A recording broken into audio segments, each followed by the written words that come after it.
আজকের ভিডিওতে বলবো যে বিএফের জন্য কি কি প্র্যাকটিস করতে হয়। প্রথমত আছে লাইন ড্রয়িং।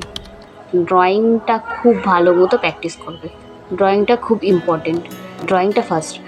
দেন আছে স্টিল লাইফ। স্টিল লাইফটা হচ্ছে এটা কিছু রেখে কোনো বস্তুকে অ্যারেঞ্জ করে ওটাকে কম্পোজ করে ওটাকে ড্রয়িং করা। স্টিল লাইফে ভ্যালু স্টাডি হবে। ফার্স্টে তো ড্রয়িং হলো, তারপরে ভ্যালু স্টাডি প্র্যাকটিস হবে। স্টিল লাইফটা মাস্ট ইম্পর্টেন্ট। দেন আসে হিউম্যান ফিগার। হিউম্যান ফিগারটা খুবই ইম্পর্টেন্ট। ফার্স্টে রেফারেন্স থেকে করবে, গুগল থেকে হোক কি প্রিন্টারেস্ট থেকে হোক বা ছবি তুললে হোক, ভালো করে প্র্যাকটিস করবে। দেন ওটাকে লাইভ স্টেশনে গিয়ে বা যেখানে ভিড় বেশি আছে ওখানে প্র্যাকটিস করবে। তো হিউম্যান ফিগারটা মাস্ট ইম্পর্টেন্ট। তারপরে আসে কম্পোজিশন। কম্পোজিশনটা খুব ভালো মতো প্র্যাকটিস করবে।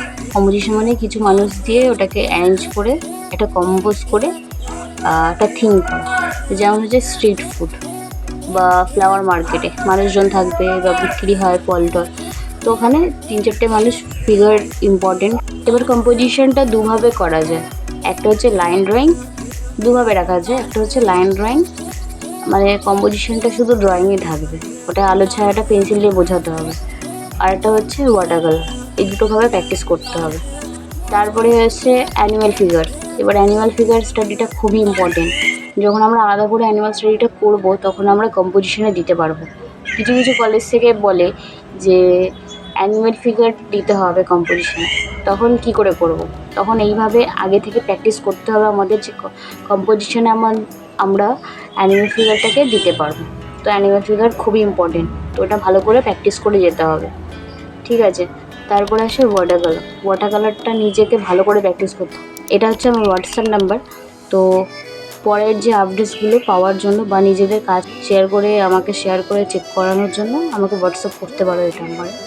আর ভিডিওটা যদি ভালো লাগে তো লাইক করে দেবে, কমেন্টে বলবে যে কী কী প্র্যাকটিস করো তোমরা বিএফের জন্য। বিএফের এখন বেশি টাইম নেই, 2 থেকে 2.5 মাস আছে টাইম। বিএফের জন্য যেগুলো বললাম এগুলো ভালো করে প্র্যাকটিস করবে। কম্পোজিশনের সামনের ফিগারগুলো বড় হয় আর দূরে যে ফিগারগুলো হয় ওগুলো ছোটো হয়। তো এগুলো পার্সপেক্টিভ ভালো করে প্র্যাকটিস করলে এগুলো ভালো করে করতে পারবে, ঠিক আছে? এগুলো মেন। আউটডোর আছে, আউটডোরে গিয়ে ওয়াটার কালার প্র্যাকটিস। আউটডোর করার আগে বাড়িতে আউটডোরটা ভালো করে প্র্যাকটিস করবে, যে স্টাডি কী করে করে ওয়াটার কালারে, কী করে ভ্যালুটা ধরে, ওটা করে তারপরে বাইরে আউটডোরে গিয়ে আউটডোরটা করা উচিত, যাতে আমরা কোনো ভুল না করি। মানে ভুল তো হবে আউটডোরে গিয়ে, কিন্তু তাও যাতে ভুলটা একটু কম হয় সেই জন্য আউটডোরটা আগে বাড়িতে ভালো করে স্টাডি করা উচিত, দেন বাইরে গিয়ে করা উচিত। এগুলো ভালো করে প্র্যাকটিস করবে।